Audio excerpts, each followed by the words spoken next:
Hello, everyone. Two far-right Trump supporters sought war over the 2020 election were sentenced by a federal judge. Matter of fact, they were the two that, participated their roles in a firebomb plot targeting the offices of the California Democratic Party. And this was following the 2020 presidential election, which they believe was stolen for Trump. So they were plotting to blow up the California Democratic Party office. And so U.S. District Judge Charles R. Breyer ordered Ian Benjamin Rogers and Jarrod Copeland to serve their sentences after the two entered plea agreements, federal authorities said. Now, Rogers is 46. He pleaded guilty to conspiracy and multiple federal weapons violations last May. And Copeland, 39, pleaded guilty in 2021 to conspiracy and obstruction of justice. The defendants, U.S. Attorney Stephanie Hines said in a statement, admitted that they intended to destroy the headquarters of a political organization by firebombing it. Their decision to go to war was based on their thought that they would rather destroy their political opponent's building than acknowledge they lost an election and rely on the political process to make change, Hines says. Ian Rogers and Jarrod Copeland will now have plenty of time. She said, let me say that again, they will now have plenty of time to reflect on the fact that resorting to violence is not an acceptable means of making political change in our democracy. Now, according to a press release from the U.S. Attorney's Office, the men admitted in court documents that following the 2020 presidential election, they conspired to destroy the John L. Burton Democratic headquarters in Sacramento.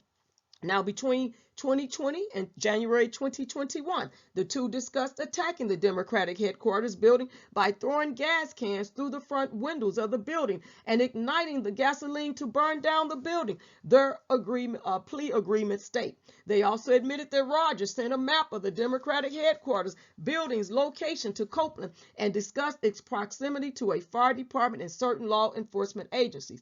The goal was to ensure they caused the greatest damage to the building while allowing their escape without detection, prosecutors said.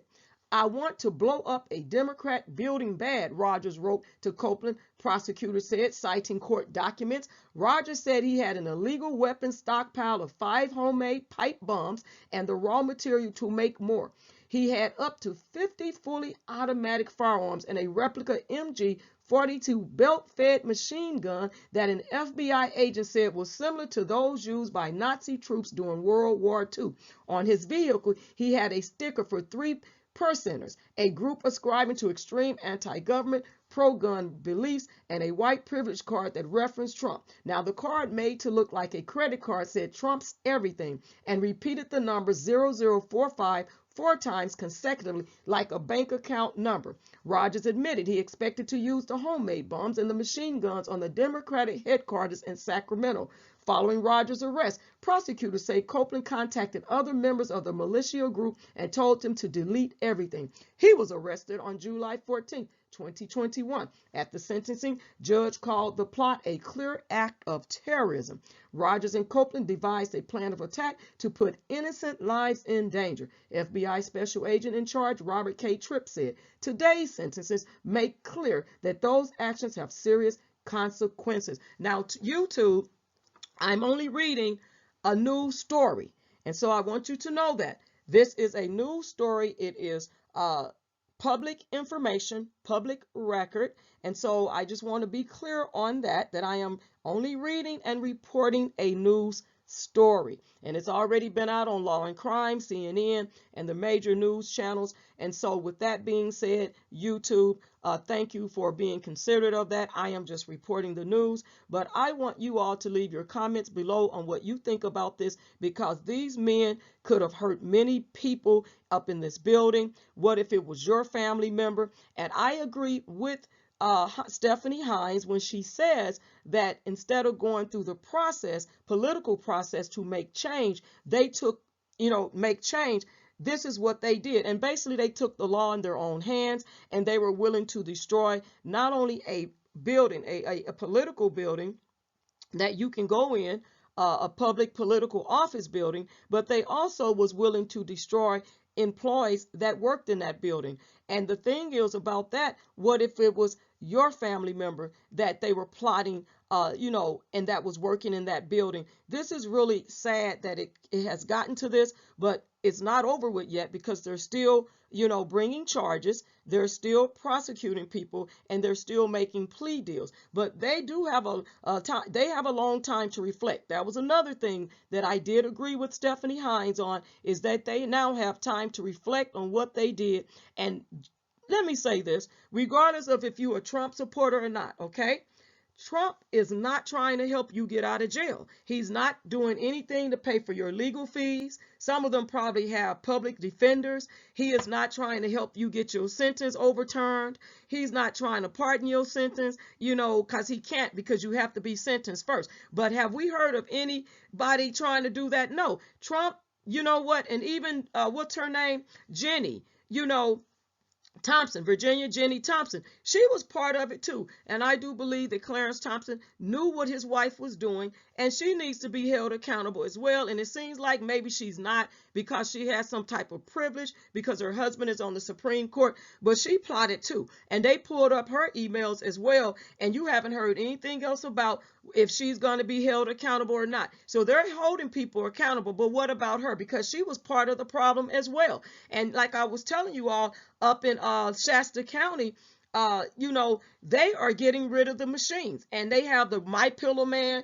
He's up. They have included him in something, and because he had a conspiracy theory going on, and he's a conspiracy theory. And so they have gotten rid of the machines. They voted to get rid of them, so it passed, and they're holding signs saying they don't want to accept mail-in ballots. But that's unconstitutional, if you ask me, because what about all the military personnel that do vote, that from California, that vote for mail-in ballots? So it's going to be a problem. And it was another county, they agreed that the machines weren't proof, wasn't full, tamper proof. They did agree to that, but they passed theirs to keep the machines. And so it's a lot of this conspiracy theory stuff going on out here, and people are still, again, being sentenced. They're still being held accountable, and it's probably going to be more to come as they continue to find these people, because this man, he was actually let's see, Benjamin Rogers, he was the one that he didn't get his done until 2021. He didn't plead guilty until 2021. And so they're still going after people, because this is an assault on our democracy. And I understand people have their views and people disagree with who gets voted in office, but but participating in federal crimes is problematic. It's very problematic, and it can be scary. And to do these things is trying to place the fear in the hearts of the people to get them to vote for who they want you to vote for.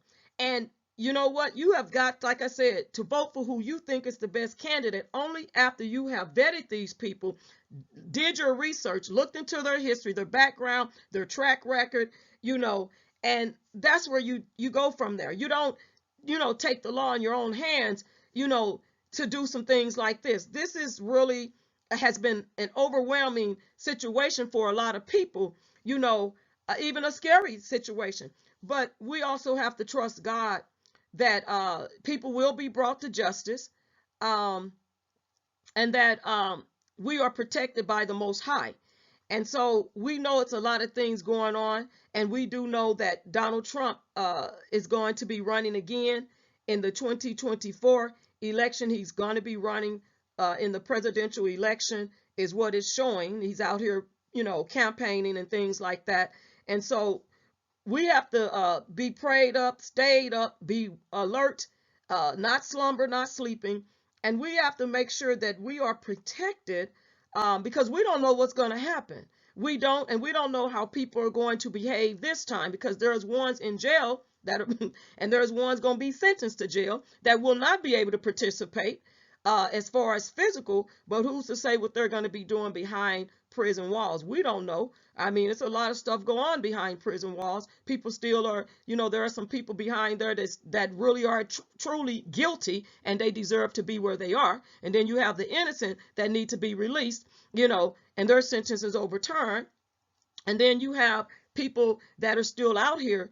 We don't know where they gonna be led to, you know, to participate in what happened on January 6th. So we have to be ever so mindful and watchful, and making sure that we, you know, are awake and alert and protected and things like that. But again, YouTube, because I want to say this because I'm only reporting the news. I'm not here inciting any racism or any type of violence or terrorist acts. I am just only reporting the news, YouTube, and I just still wanted to make that very clear. But yes, and let me know what you all think about this. Please give the video a thumbs up, share the video, and leave your respectful comments below, and the copyright disclaimer of 1976 for news reporting, criticism, and just talking about this, because it's very important to get this information out, in the Fair Use Act, for educational purposes and research